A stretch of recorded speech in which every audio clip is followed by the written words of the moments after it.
Amados hermanos y amigos, les invito para que juntos doblemos las rodillas y pidamos la bendición a Dios.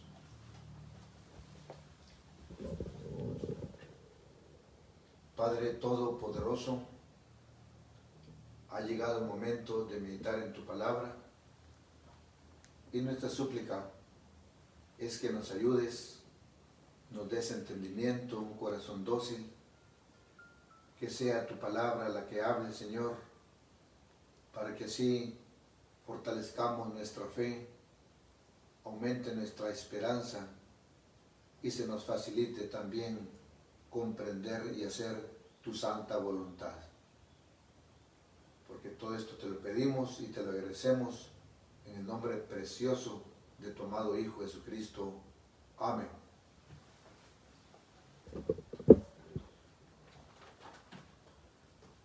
Abramos la Sagrada Escritura en el libro del profeta Isaías, capítulo 56.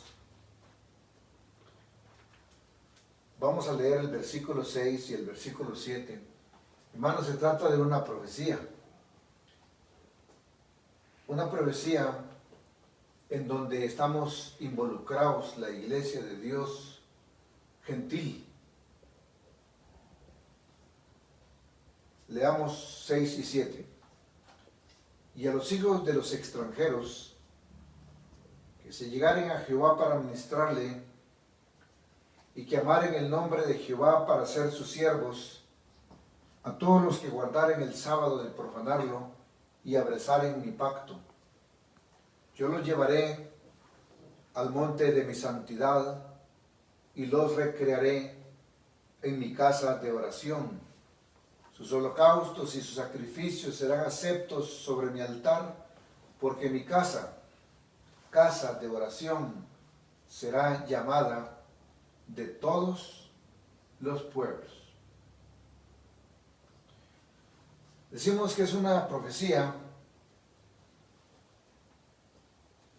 Vamos a ver en esta tarde en nuestro tema la solemnidad en la casa de oración. En nuestro tema vamos a ir considerando la forma y el lugar de adoración, así brevemente, de la época patriarcal y de la época levítica, para poder llegar a lo que es la gracia y cómo se origina el cumplimiento de esta profecía acerca de lo que es la casa de oración. La palabra solemne se refiere a una ceremonia llevada a cabo con pompa. Con pompa quiere decir con mucha importancia, que tiene un carácter formal y que cumple los requisitos legales para ser válida. En el caso de los cultos de la iglesia, también tienen que cumplir con los requisitos que la ley de Dios determina para lo que es un culto de la iglesia. Porque no es de hoy, sino desde los tiempos en que se empezó a cumplir la profecía, allá en la primera época, cuando el pueblo se reunía y cuando hacía culto, cantaban alabanzas, oraban y meditaban en la palabra de Dios. Pero eso lo vamos a ver adelante. Por eso se llama nuestro tema la solemnidad en la casa de oración. ¿A qué llegamos a la casa de oración? A orar, a cantar, a meditar en la palabra de Dios. Eso. Pero de acuerdo a los requisitos que la misma Escritura nos enseña, nos establece, porque si lo hiciésemos de otra forma, estaríamos invalidando lo que es el culto a Dios por no cumplir con los requisitos. No nos olvidemos del caso de Nadab y Abiú y tantas cosas más en donde el Señor no se ha agradado, porque ella tiene establecida la forma o los procedimientos, los métodos en que debemos de adorarle, que no son nada así complicados, sino que son de una manera sencilla lo que Dios nos ha establecido. Pues bien, en la época patriarcal, hermanos, el pueblo adoró a Dios. Vamos a ver primeramente lo que nos dice Romanos capítulo 10,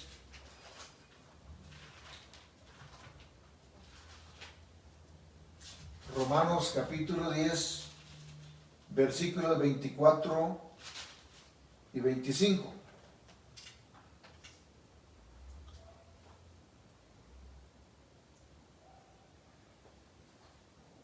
Los cuales también ha llamado, es a saber, a nosotros, no solo de los judíos, dice, mas también de los gentiles. Como también en Oseas dice, llamaré al que no era mi pueblo, pueblo mío. Y a la no amada, amada. Ahí estamos nosotros, ahí entramos. Recordemos que en el nuevo pacto, primeramente el evangelio se le dio al pueblo judío y posteriormente se trasladó la predicación a los pueblos gentiles. Y entonces retornemos a lo que es la época patriarcal para que poco a poco vayamos llegando al cumplimiento de la profecía de Isaías capítulo 56. Resulta, hermanos, leamos en Génesis capítulo 24 y versículo 63. La forma en que los patriarcas adoraron fue a través de construir altares y allí ofrecían sacrificios con animales limpios. También a través de la oración. No había un lugar específico. Los patriarcas, dependiendo en dónde vivieran, tenían la libertad de que en cualquier lugar, incluso cuando andaban de viaje, podían levantar en cualquier lugar un altar y ahí presentar su holocausto, su sacrificio, o en cualquier lugar doblar sus rodillas y comunicarse con el Todopoderoso. Estamos hablando de la época patriarcal. Entonces dice Génesis capítulo 24 y versículo 63, y había salido Isaac a orar al campo a la hora de la tarde, y alzando sus ojos miró, y aquí los camellos que venían. Esa era la forma, hermanos. Por otro lado, la palabra de Dios en la época patriarcal se transmitía de padres a hijos y dio buenos resultados. Pero fue ya en la época levítica cuando los mandatos de Dios, la voluntad de Dios, los mandamientos de Dios y todas las normas que Dios había establecido en favor de su pueblo empezaron a plasmarse por escrito. Pero leamos otro ejemplo. Génesis capítulo 34, o 35, perdón, Génesis 35. Vamos a ver ahora de Jacob. Versículo 6 y versículo 7. Y llegó Jacob a Luz, que está en tierra de Canaán, esta es Betel, él y todo el pueblo que con él estaba, y edificó allí un altar y llamó al lugar el Betel, porque allí le había aparecido Dios cuando huía de su hermano. No nos dice cuánto pueblo estaba en ese momento con Jacob, pero sí nos interesa ver que la forma en que aquel patriarca conducía lo que en ese entonces era el culto a Jehová era a través de un altar, y ahí ofrecía el sacrificio, y no cabe duda que se cumplía lo que estamos comentando y lo que establece la palabra de Dios, que la transmisión de la palabra era de manera oral, de padres a hijos. Pero cuando el pueblo creció, específicamente la simiente de Abraham, a la que Dios había profetizado que iría a servir en una tierra ajena, en una tierra extraña. Pues nos referimos a Israel, cuando finalmente Moisés, por orden de Dios, rescata al pueblo de Egipto y empiezan ellos a peregrinar por el desierto. Dios le da una orden a Moisés. Va a variar ya la forma de ofrecerle el culto a Jehová. Y dice Éxodo, capítulo 25, y versículo 8. Y hacerme han un santuario, y yo habitaré entre ellos. Bueno, no vamos a comentar de cómo era el santuario, porque eso lo hemos visto en otra oportunidad. Lugar santo, lugar santísimo. Lo que nos interesa es que el Señor mismo fue el que dio la orden: han de hacerme un santuario y yo habitaré entre ellos. Ahora bien, el término yo habitaré entre ellos no se refiere a un término literal que Dios vaya a vivir en ese templo, sino que se refiere al acto de que Dios a través del santuario se iba a manifestar a ellos, al pueblo. Por supuesto que tenemos que entender que fue también a través del ángel, el ángel de Jehová. Entonces venía él y a través de aquella arca de oro en donde estaban dos querubines, de ahí surgía la voz del Todopoderoso a través de su ángel y daba instrucciones a Moisés para que el pueblo pudiera cumplir la palabra de Dios. Por eso dice el versículo 22, hablando de esa arca, tenía que construirse.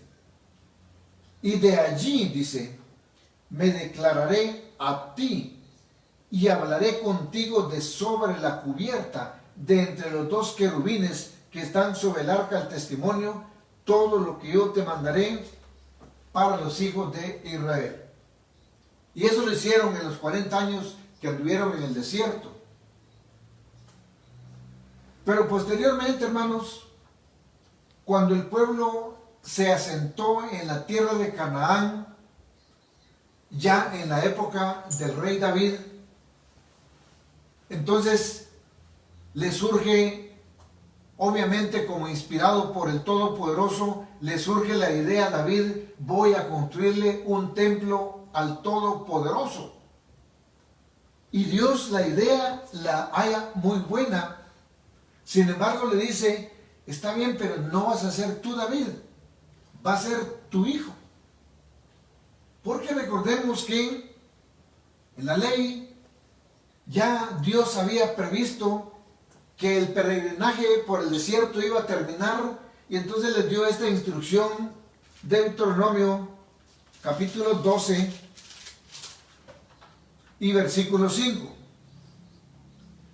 Mas el lugar que Jehová vuestro Dios escogiere de todas vuestras tribus para poner allí su nombre para su habitación, ese buscaréis y allá iréis. Bueno, ¿y qué lugar escogió Jehová? Pues todos sabemos, hermanos, que él escogió a Jerusalén. Segundo de Crónicas, capítulo 6 y versículo 6, nos dice así: mas a Jerusalén he elegido para que en ella esté mi nombre, y a David he elegido para que fuese sobre mi pueblo Israel. Claro que a Jerusalén. Por eso a Jerusalén se le llama la ciudad del gran rey. Lo podemos leer en los evangelios. Pero aquí mismo en este capítulo está y dice el versículo 10: y Jehová ha cumplido su palabra que había dicho. Está hablando Salomón, hermanos. Pues levantéme yo en lugar de David mi padre, y heme sentado en el trono de Israel, como Jehová había dicho, y he edificado casa al nombre de Jehová, Dios de Israel. Estamos hablando de la época levítica. Salomón está confirmando la determinación de Dios. He aquí yo me levanté, porque como Dios había dicho que sería el hijo de David, y ese hijo fue Salomón. Y viene Salomón y construye el templo, el famoso templo de Jerusalén. De allí el pueblo, para ofrecer sacrificios, le llevaba a los sacerdotes a Jerusalén para que los sacerdotes presentaran los sacrificios. Incluso, ya recuerden ustedes de que ese templo, el templo de Salomón, en el año 587 a.C., fue destruido, fue quemado por las fuerzas de Nabucodonosor. Pero después de 70 años, Dios permitió que el pueblo regresara y aquel templo se reconstruyese con una serie de situaciones anómalas por el impedimento de los enemigos que evitaban que se construyera, pero finalmente se levantó el templo. Pero trasladémonos muchos siglos después, cuando Jesucristo viene a su ministerio de 3 años y medio, estaba el templo también de alguna manera modificado, pero siempre un templo majestuoso. Lo renovó Herodes y por eso se le llamó el templo de Herodes. Pero ese templo llegó a su final el año 70, cuando fue destruido, porque realmente había llegado en que empezara con todo su esplendor la época de la gracia, ya no solo con el pueblo judío, porque ellos ya habían empezado a rechazar por voluntad de Dios y se les puso un velo, y luego el evangelio fue transmitido al pueblo gentil. Todavía, cuando el Señor ya había resucitado, para cumplimiento de la profecía de Joel, dice el libro de los Hechos, vamos a ver en el libro de los Hechos,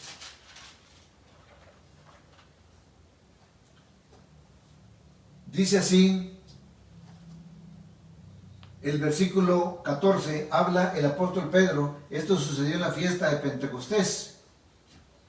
Sin embargo, ya oficialmente, hermanos, aunque el pueblo judío estaba celebrando la fiesta de Pentecostés, ya oficialmente la ley había llegado a su fin, porque recordemos que cuando Jesucristo murió, el velo del templo se rasgó literalmente en dos.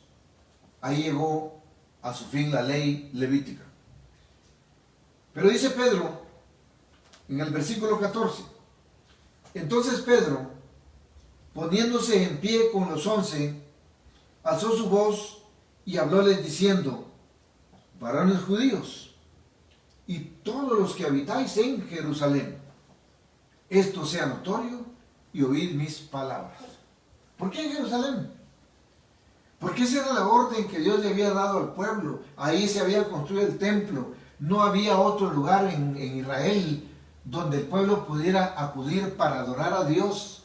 Era Jerusalén por voluntad de Dios, ya lo hemos visto. El lugar que Él escogiere y el lugar que Él escogió fue Jerusalén. Y por eso Jerusalén es la ciudad del gran rey. Y en la fiesta de Pentecostés llegaron judíos de diferentes partes del mundo, de más de 14 países, se reunieron en Jerusalén y ahí les habló la palabra de Dios cada uno de los apóstoles. Por eso estamos viendo que Pedro dice, varones todos los que habitáis en Jerusalén.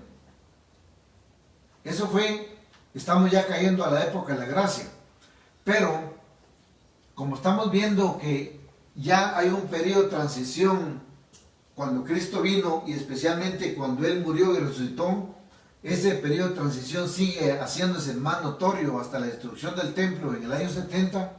Y entonces ya el Señor, cuando habló con la mujer samaritana, había anunciado, dice Juan, Evangelio de Juan, capítulo 4, y versículo 22. Le dice Jesús a la mujer samaritana: vosotros adoráis lo que no sabéis. Le dice a la mujer samaritana, una mujer gentil. Lo mismo que nos dijo a nosotros cuando estuvimos en el mundo: ustedes están adorando lo que no saben. Ustedes se adoran a fulano, sutano, eso ustedes ni saben ni a quién están adorando. Eso mismo le dijo a la mujer samaritana. Pero le sigue diciendo, él como judío se incluye y dice: nosotros adoramos lo que sabemos porque la salud viene de los judíos. Así dijo el Señor. Y entonces le dice en el versículo 21, dícele Jesús: mujer, créeme que la hora viene cuando ni en este monte ni en Jerusalén adoraréis al Padre. Versículo 23, mas la hora viene y ahora es cuando los verdaderos adoradores adorarán al Padre en espíritu y en verdad, porque también el Padre tales adoradores busca que le adoren. Miren cómo viene la secuencia. Llegamos ya a la época de la gracia. El Señor sabe que el templo va a ser destruido. Él sabe también que el Evangelio ahora es un Evangelio que va a llegar a todo el mundo, a todas las naciones del mundo, el mundo conocido, antiguo y el presente. Y sabe que como el Evangelio se va a extender grandemente, entonces ahora bien, Él establece para el cumplimiento de la profecía de Isaías acerca de la casa de oración. Él le dice a la mujer samaritana: la hora viene y ahora es. Y mujer, créeme, le digo, que ni en este monte ni en Jerusalén adoraréis al Padre, porque a partir de allí el Evangelio se va a extender y cada gentil convertido podrá adorar al Padre en cualquier parte del mundo. Mateo capítulo 18.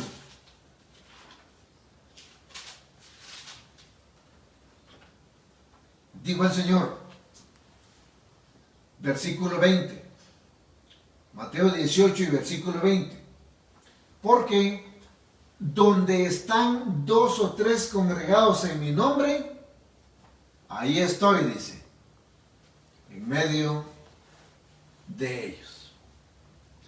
Y así se fue extendiendo el Evangelio. Pero ¿cómo surge la casa de oración? Bueno, resulta que en el principio, cuando el Evangelio se empezó a extender, cuando los hermanos que se convertían de los gentiles iban creciendo en número, empezaron a juntarse y a congregarse en casas particulares. 1 Corintios capítulo 16 y versículo 19. Las iglesias de Asia os saludan mucho en el Señor Aquila y Priscila, con la iglesia que está en su casa. Pero hermanos, si vamos a otra profecía, que es la profecía de Miqueas, ahí nos dice que la palabra de Dios sale de Jerusalén y se va hasta los confines del mundo, y lo mismo le dijo el Señor a los apóstoles un poco antes de ascender a los cielos. Se fue extendiendo el Evangelio. Y llegó un momento, hermanos, todo fue cayendo en su propio peso para el cumplimiento de la profecía de Isaías en su capítulo 56.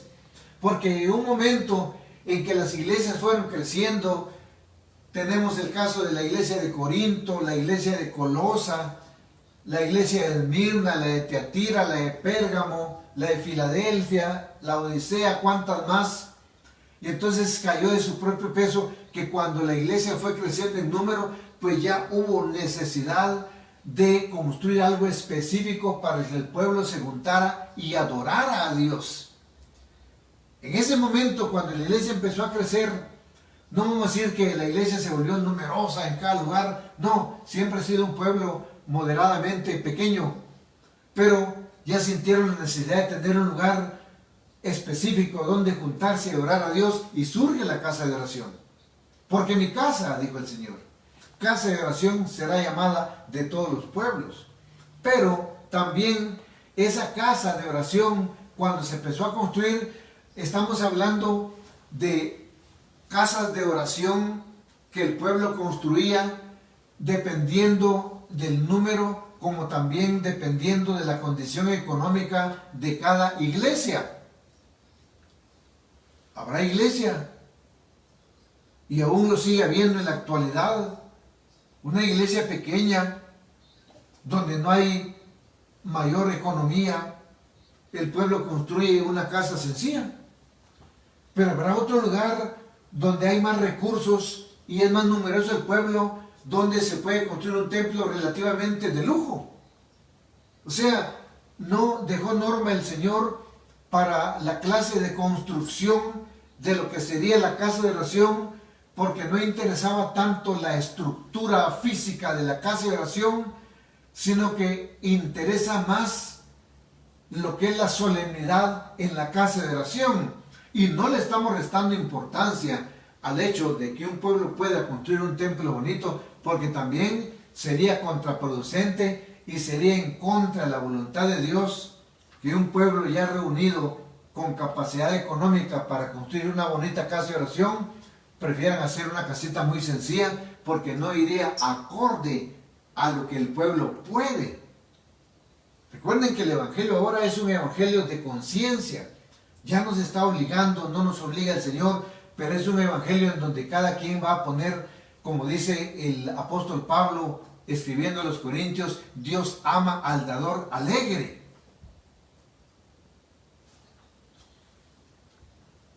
Y así se iniciaron, hermanos, las casas de oración. Decíamos al principio, ¿pero qué llegamos a hacer a la casa de oración? La palabra de Dios nos da a conocer 3 puntos esenciales. La oración. Luego nos da a conocer la alabanza a Dios. Y luego nos da a conocer el estudio de la palabra de Dios. Si miramos las reuniones que tenía Pablo con la gente que se convertía de los judíos y de los gentiles, eso vamos a ver. Orando, entonando alabanzas y escuchando la palabra de Dios. Cualquier actividad ajena a eso, no estamos hablando de anuncios que da la iglesia o planes que establece, no, estamos hablando de cualquier actividad que no tenga ese carácter de alabanza, de oración o de estudio de la palabra, no está contemplado en la palabra de Dios. Lo veremos adelante. Así que empecemos entonces por la alabanza. ¿Qué pasa con la alabanza? Ya caímos en la gracia y estamos ya en lo que es una casa de oración. Lo primero que viene el salmista y proféticamente dice así el Salmo 96, Salmo 96 y versículo 1. Cantad a Jehová, canción nueva. Cantad a Jehová toda la tierra. Podría alguien decir, bueno, pero no está cantando a toda la tierra. Bueno, el evangelio es para todo el mundo, hermanos. Que no crean todos es diferente. Pero él está pidiéndole a la nación gentil, a los pueblos gentiles, canten canción nueva, cántenle a Jehová toda la tierra, bendecid su nombre, anunciad de día en día su salud. Una profecía del salmista para la gracia, para el cumplimiento en la casa de oración. Pero ¿qué es canción nueva? ¿Por qué se le llama canción nueva? Hermanos, ¿qué era lo que cantaban los hermanos judíos? Salmos. Cada salmo es un canto.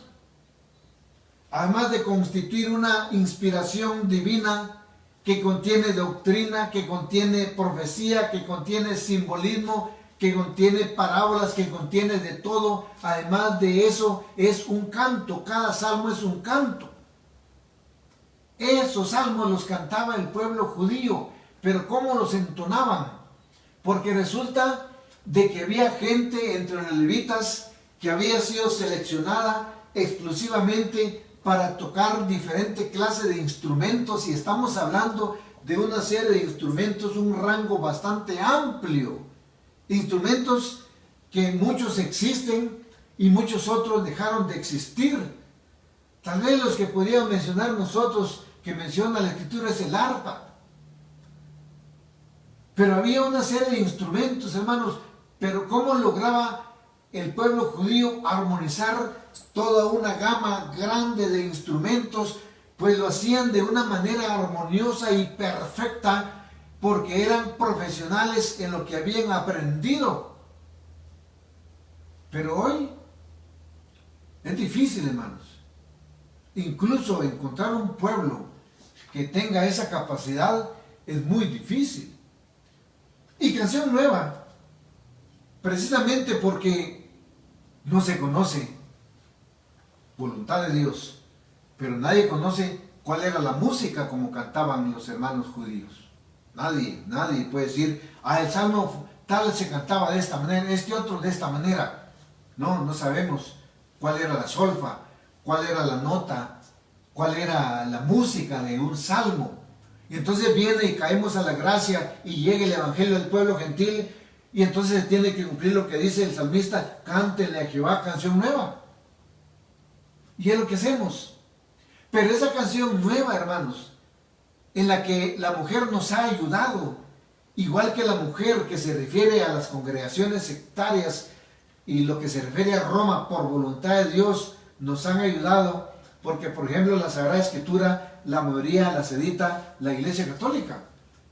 Pero ustedes usan, no importa.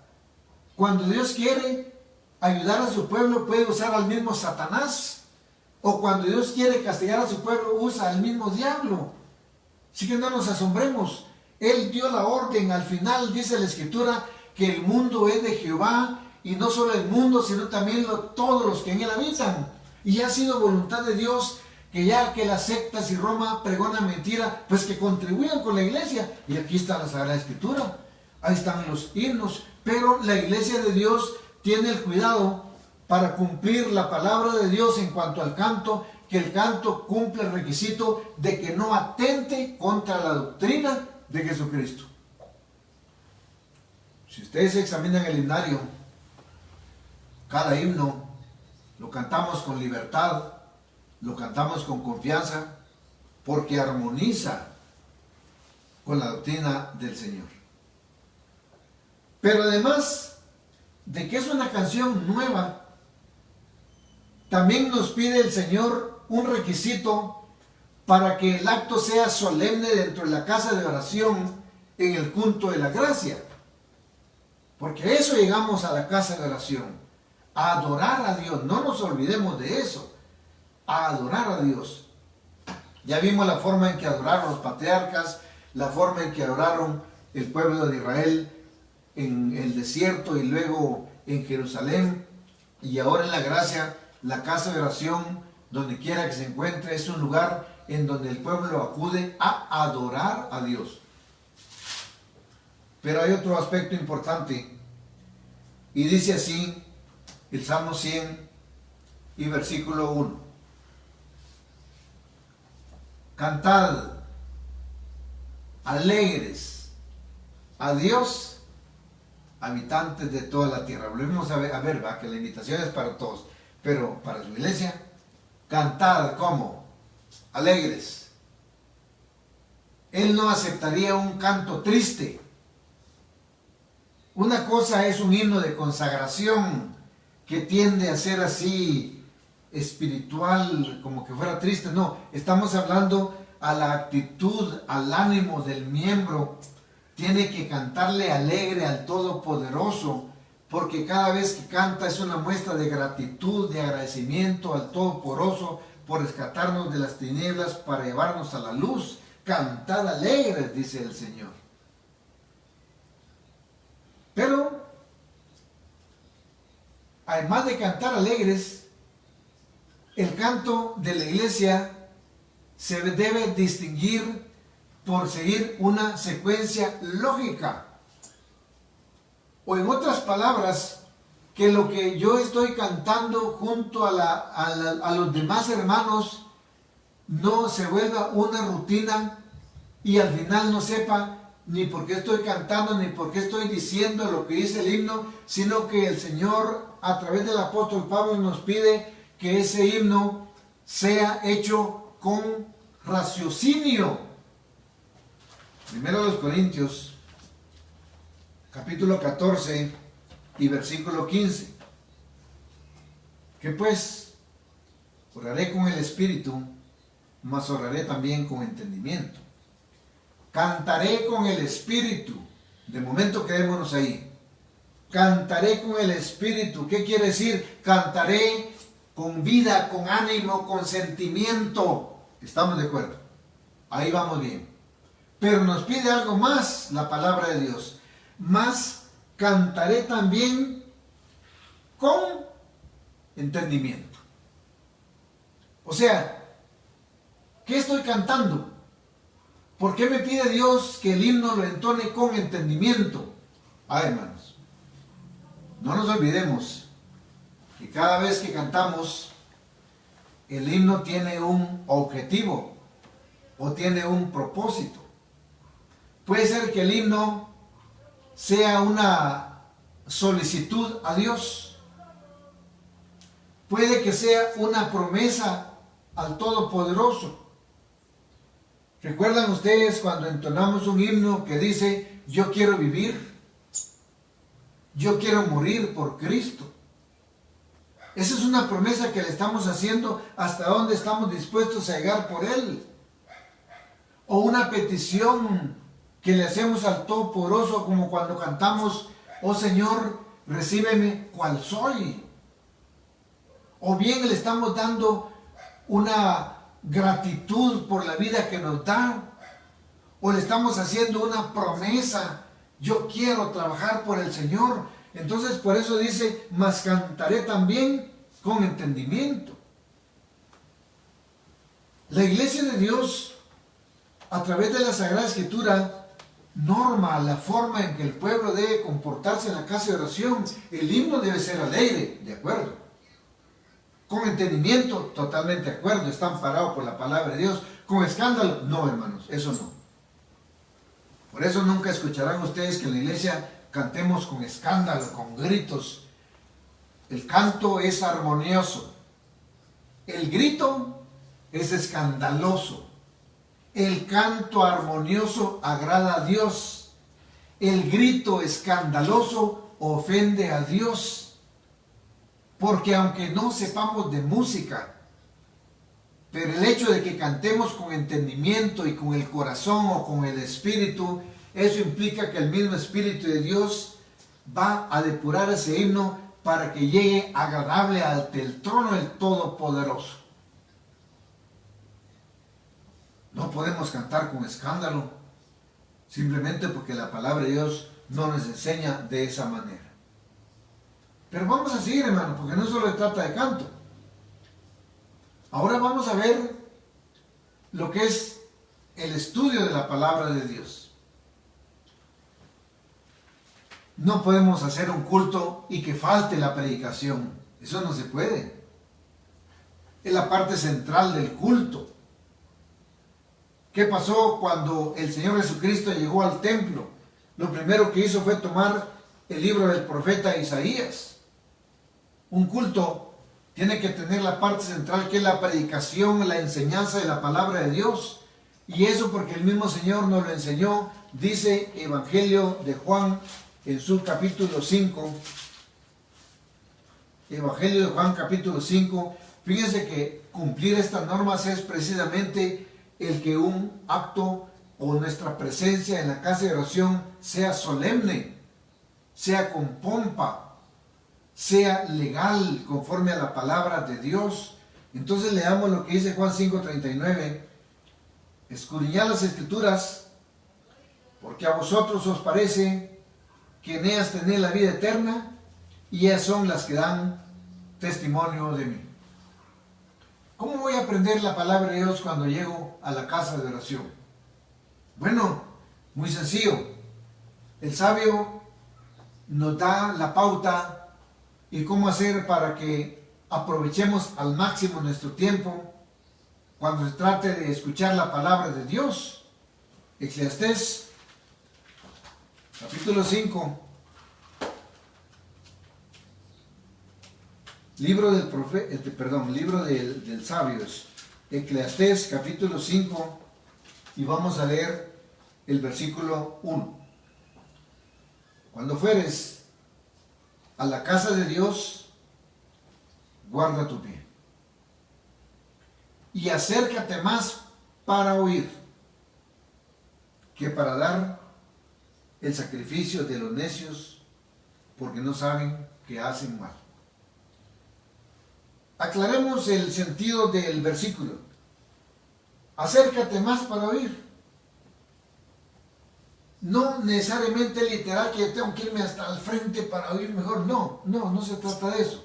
Porque recuerden que hoy en día se predica con micrófono. No.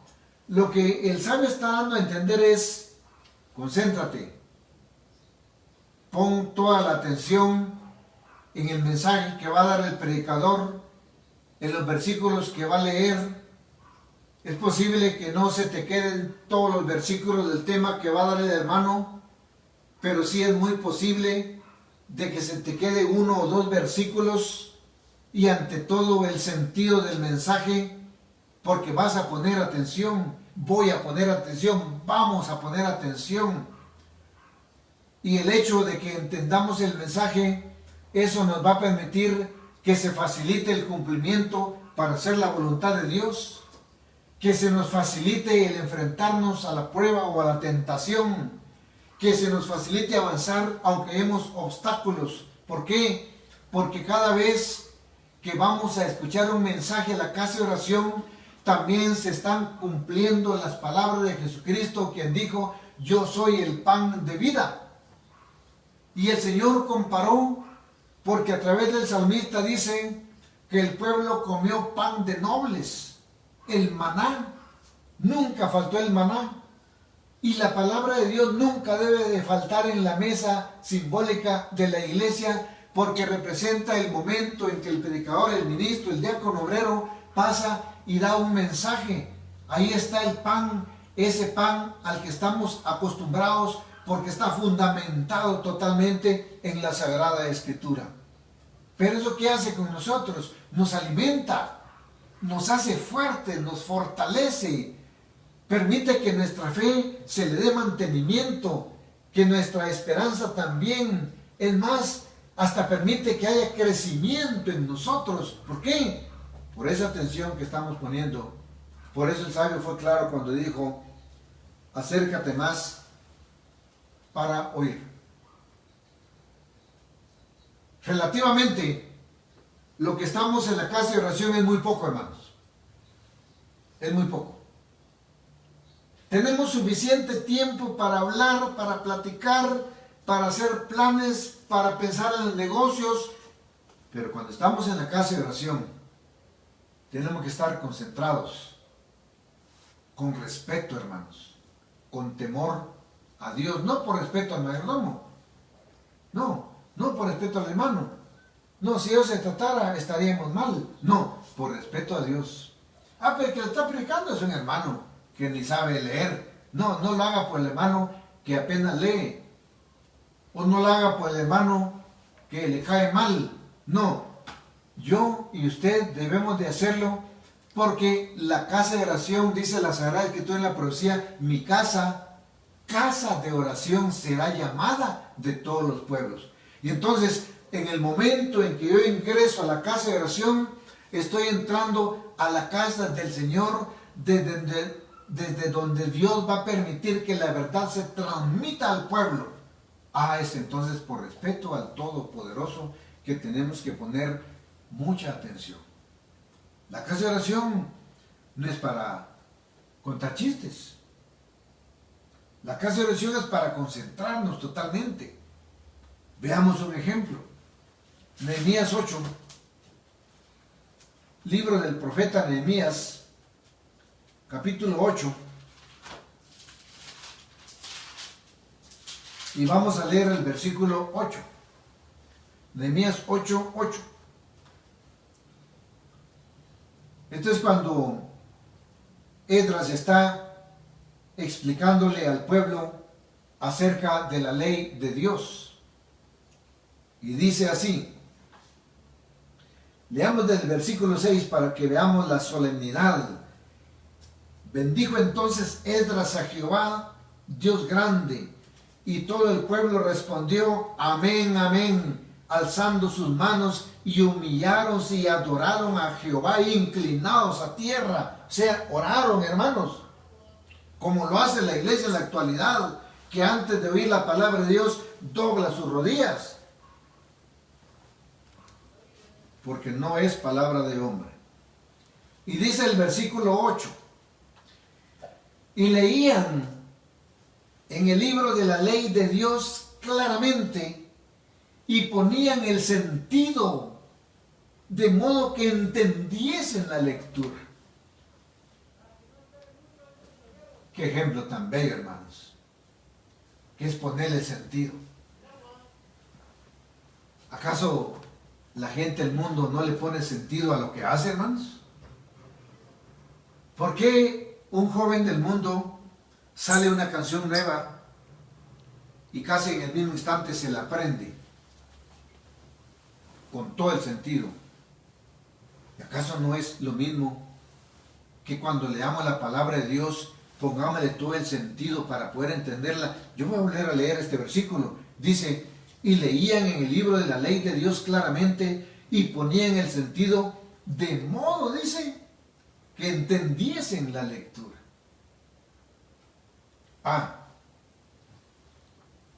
Por eso nos dice 1 Corintios capítulo 2, esto es para el pueblo, pero también es para el predicador. 1 Corintios capítulo 2, versículo 1 y versículo 2. Así que, hermanos, cuando fui a vosotros, no fui con altivez de palabra o de sabiduría a anunciaros el testimonio de Cristo, porque yo no me propuse saber algo entre vosotros, sino a Jesucristo y a este crucificado. Si leemos otras versiones, quizás nos aclaren más el sentido de estos versículos, pero lo que da a entender el apóstol Pablo es, yo no fui a vosotros para demostrarles con altivez lo que yo conozco, lo que yo sé, las lenguas que hablo, los títulos que poseo, todo lo que puedo hacer. Yo no me propuse demostrarles, dice en el versículo 2, saber algo entre vosotros, o sea, demostrarles lo que yo sé. No, yo lo que me propuse es predicarles a Cristo y a este crucificado. Por eso en la iglesia nunca van a ver ustedes de que el hermano antes de lanzar el mensaje se esté afamando, que mire, yo soy técnico en tal cosa y si me dan... No, no interesa. Que sea usted, que sea yo, porque uno puede ser comerciante, el otro puede ser universitario, el otro puede ser oficinista, el otro puede ser agricultor, eso no importa. Ahí tenemos a Pedro pescador, un gran predicador, tenemos a Pablo un fariseo, gran predicador, porque al final el don y la sabiduría la da Dios a través del Espíritu de Dios. Entonces, no, yo no vengo aquí a demostrarles. Es más, Jesucristo lo rechazó. Y dice en el Evangelio de Juan, capítulo 5, Evangelio de Juan, capítulo 5, y versículo 34. Empero yo, palabras de Cristo, empero yo no tomo el testimonio de hombre, mas digo esto, para que vosotros seáis salvos. Bueno, pero ¿y qué? ¿No nos vamos a salvar por eso? Pues sí, hermano, es que fíjense que tiene que cumplir las normas de la palabra de Dios. Él dice, yo no tomo testimonio de hombre. Es por ello, hacemos esta aclaración, hermanos, para aquellas personas que nos oigan, porque al final lo que nos interesa es conocer la verdad de la palabra de Dios, no por entretener a la gente, ni por entretener a la misma iglesia de Dios. Entonces, ¿qué pasa? A Dios no le interesa de que pase alguien, como se acostumbra en el sectarismo, a contar lo que, fíjense que fui un jefe de maras y yo maté a fulano y maté a sultano y me metieron preso. Pero ya sabe que quien llega al Evangelio, ¿por qué llega? ¿Por bueno? ¿Cuáles fueron las palabras del Maestro? Yo no he venido por justos, yo no he venido por los sanos, yo he venido por los enfermos, por los pecadores. ¿Por qué llegamos a la iglesia de Dios? ¿Por buenos? ¿Por justos? No, llegamos porque el pecado llegó a convertirse en una carga que ya no soportamos. Así de que cualquier miembro de la iglesia que llegó a la iglesia, llegamos por pecadores, hermanos, por mentirosos, por chismosos y por muchas cosas más. El que no es chismoso, el que no hace nada malo hablando materialmente, muchas veces tiene menos oportunidad de llegar al Evangelio porque como que no siente necesidad como la que sentimos nosotros con todo lo que habíamos ofendido al Todopoderoso. El mismo Jesucristo enseñó cuando dijo, al que mucho se perdona, mucho ama. Así de que él mismo dice, yo no tomo testimonio de hombre. Ahora sí entendemos. ¿A qué llegamos? A la casa de oración, a adorar a Dios, cantarle, a escuchar su palabra y a doblar nuestras rodillas. Pasemos entonces a la oración. ¿Qué dice de la oración? Vamos a ver primeramente en Romanos capítulo 14. De ninguna manera pretende la iglesia a través de sus temas crear polémica, aunque de todas maneras se crea, ¿verdad, hermanos? Pero dice Romanos 14 y versículo 11, porque escrito está, vivo yo, dice el Señor, que a mí, ¿qué cosa? Se doblará toda rodilla. Entonces, solo preguntamos, ¿por qué entonces en la mayoría de iglesias, cuando celebran un culto supuestamente a Dios, no se doblan las rodillas? No, que así de pie. Algo como quien dice, el piso está duro y el saquito se me va, el pantalón se me va a ensuciar. Como quien dice, yo soy muy delicado para doblar las rodillas. Bueno, pero eso no es lo que dice la palabra de Dios. La palabra de Dios dice, vivo yo, dice el Señor, que a mí se doblará toda rodilla. Pero es que eso fue en el Antiguo Testamento, pero ya en la gracia. Bueno, entonces, ¿cómo oró Jesús? ¿Cómo oró el apóstol Pablo? ¿Cómo oraron todos los apóstoles? ¿Qué pasa entonces? ¿Se debe doblar las rodillas cuando se hace un culto? ¿Debe orar el predicador, el pastor que pasa a dar un mensaje? Lo que pasa es, y lo que sucede, que como las congregaciones no conocen, hermanos, y el pastor les engaña, de lo contrario las congregaciones le dirían a su pastor, mire pastor, ¿qué está pasando con usted? ¿Por qué no dobla las rodillas conforme lo manda la palabra de Dios? Porque estamos hablando de la solemnidad en la casa de oración. Ahora, ¿qué sucede si no doblo mis rodillas para dar un mensaje en la casa de oración? Entonces, estoy con mi hecho demostrando que esa no es casa de oración. Puede ser cualquier cosa, pero menos casa de oración. Y si no es casa de oración, no va a llegar la bendición de Dios. ¿Por qué leemos la bendición de número 6? Porque esa fue la orden que Dios dio. Que al pueblo se le lea la bendición de Dios, alzando la mano. Entonces, ¿por qué no se doblan las rodillas? No sabemos, hermanos. Pero la Escritura sí claramente dice que se doblen las rodillas.